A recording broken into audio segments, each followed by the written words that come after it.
Seguimos compartilhando o livro do Dave Leonardo, Colocando a Vida em Ordem. Agora vamos falar sobre o dia 24, que voz devo seguir.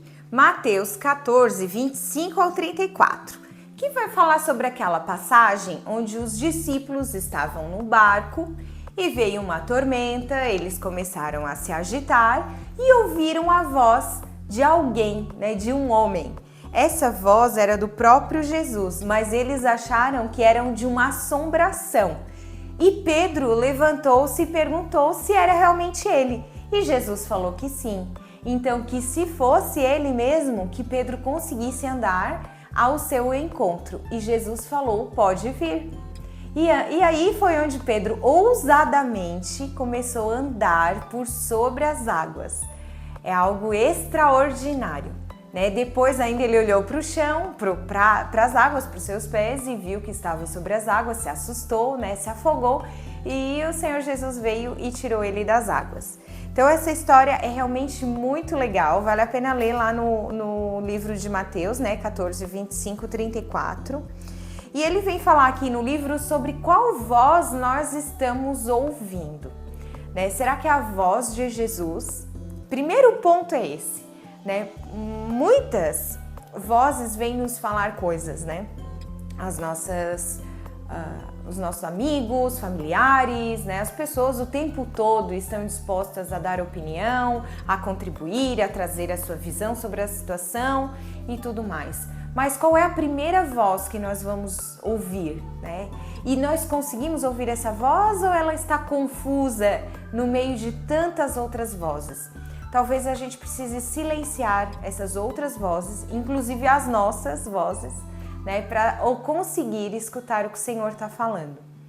E o outro ponto é a obediência, porque até muitas vezes sabemos o que o Senhor quer, Não precisa ir muito a fundo para entender qual é a vontade de Deus. Ela é clara, até mesmo através da Bíblia. Essa é a primeira fonte de informação que a gente deve buscar ao tomar uma decisão, a precisar de um direcionamento. Mas e obedecer? Daí esse é o segundo passo e ele também é muito difícil de ser seguido. Entendemos qual é a vontade do Senhor, mas ela é contrária à nossa. E aí, qual delas nós vamos seguir? Qual voz nós vamos obedecer? Ele fala que para a gente reconhecer a voz do Senhor é preciso intimidade, comunhão, um relacionamento diário. Se uma pessoa que você convive todo dia chegar agora, você vai reconhecer a voz dela, com certeza. Assim também é com o Senhor, Se a gente está todos os dias em oração, em leitura bíblica, em comunhão íntima, pessoal, individual, Quando o Senhor falar, nós vamos saber reconhecer que é a voz dele. Isso é tão importante, E também com relação a provar, se a gente tem alguma dúvida, se a gente está precisando de um direcionamento com algo muito relevante, precisa de muita confirmação, uma decisão que vai mudar a sua vida, você pode pedir também para o Senhor provas, Estabeleça com o Senhor alguns acordos. E esses acordos vão confirmar ou não se são os passos que você deve seguir.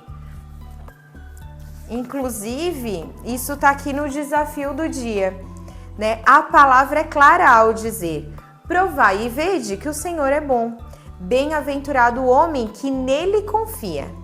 Da próxima vez que tiver uma decisão importante a tomar, faça uma prova com o Senhor e peça uma confirmação a respeito do caminho que tem que seguir. Ouvindo o comando, seja obediente e arrisque-se para fora do barco. E para encerrar, ele fala sobre a ousadia de Pedro. Talvez Pedro não fosse o mais próximo ao Senhor, também não era o mais espiritual, mas ele foi muito ousado, Ouvindo a voz do Senhor Jesus que chamou, ele foi obediente, E assim ele viveu um milagre. Então, para que a gente possa desfrutar do milagre, viver algo extraordinário, a gente vai precisar fazer a nossa parte também, E essa parte tem relação com ouvir a voz do Senhor e ser obediente a ela.